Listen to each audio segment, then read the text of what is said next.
The BJP, by all likelihood, is coming to power for the third consecutive time in India. The Ram temple was successfully built in Ayodhya. The Article 370 protecting the rights of Kashmiris have been abrogated. The Uniform Civil Code has been implemented in Uttarakhand, overthrowing the Shariat's legal power. With all this said, in what direction does the BJP and the Prime Minister Modi steer the country of India? In this video, we look at the philosophy governing the world's largest democratically elected party, the BJP. Let's get started. In the past few years, the Prime Minister Modi highlights the thoughts and philosophy of an Indian leader. Highways, universities, memorial centers, and bridges are being inaugurated in his name. Even Delhi's Mughal Sarai railway station has been named after him. He is none other than Deendayal Upadhyaya. A strict disciplinarian and a RSS Pracharak, until 1968, Deendayal Upadhyaya was the leader of Bharatiya Janasangh. That year, while traveling in the train approaching the Mughal Sarai railway station, he was found dead under mysterious circumstances. A lot of you would have heard about the extremist ideologies of M.S. Golwalkar and Veer Savarkar. The very extreme ideology of these two men were always overthrown by the people of India due to a largely moderate people culture that prevails in our country. For example, M.S. Golwalkar, in his controversial book V, stated that Muslims in India should be treated like the Jews in the Hitler regime. In contrary to these two extremist ideologues, in his book Rashtriya Jeevan Ki Disha, Deendayal laid out relatively moderate but strong Hindutva policies that need to be implemented in India. Many scholars believe that the current Prime Minister Modi intends to and has already implemented many of Deendayal's philosophies. In this video, we consider that it is very much worthy to look at Deendayal's philosophy called the Cultural Nationalism, which the BJP government is said to be following.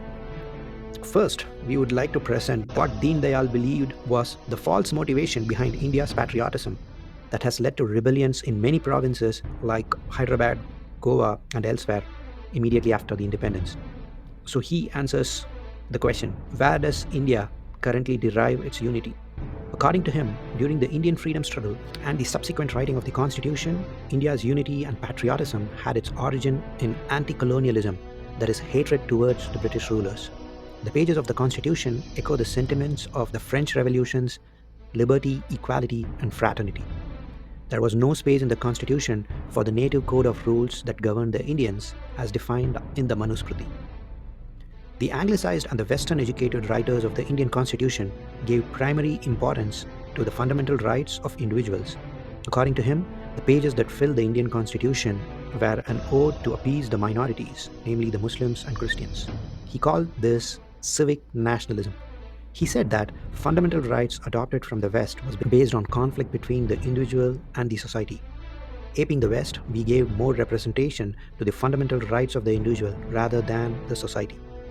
He concludes that a country united just by territorial or civic nationalism will break apart into pieces with time.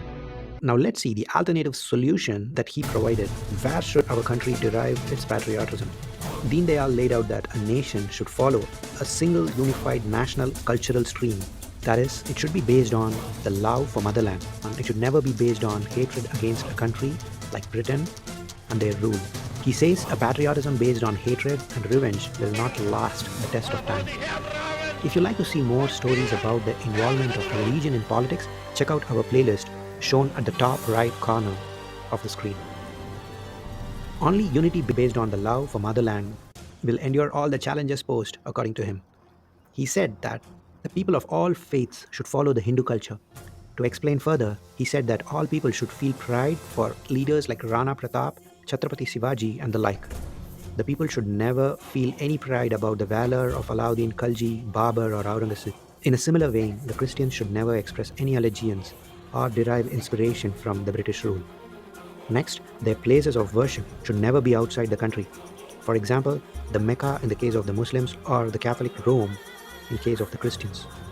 In fact, he goes forward to the extent of rethinking and rewriting the Constitution in Hindi, which should include the codes of conduct found in Manusmriti.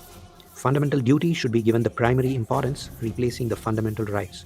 Most of the above thoughts are already part of the constitution of the Rashtriya Swayam Sevak Sangh or RSS. To summarize, the unified national cultural stream that he proposed is the Hindutva culture. According to his book, Rashtriya Jeevan Ki Disha, Muslims and Christians were allowed to live in India, but they should fall in line with this unified national culture. To fully prepare the non-Hindus for this culture, they were to be subjected to a purification scheme. Any non-Hindu who does not want to be part of this scheme should be thrown out of the country and denied citizenship. The Modi government's recent invitation to refugees, but only non-Muslims, to apply for citizenship is a step in this direction. My question here is, the disadvantaged castes, mainly the Sudras as defined in Manusmriti, were subjected to far more discrimination for over 3,000 years compared to just 300 or 400 years of the so-called foreigners like Muslims or British. What do you think will be the future of India if any rules of Manusmriti finds their way into the Indian constitution? Let us know that in the comment section below, and we will research on the topic and address them in the following episodes on Hindutva nationalism.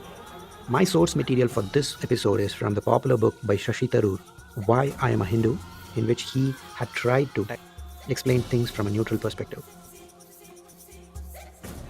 What is Hindutva? Why did the Supreme Court give clean chit to the use of the term Hindutva? Judgement के अनुसार हिंदू ये religion नहीं है, हिंदू ये way of life. We'll get back to you with another video on the impact of Hindutva on the country, both positive and negative, in our next episode on Hindutva nationalism in India. Thank you. If you like this video, please consider subscribing to our channel Kadhai.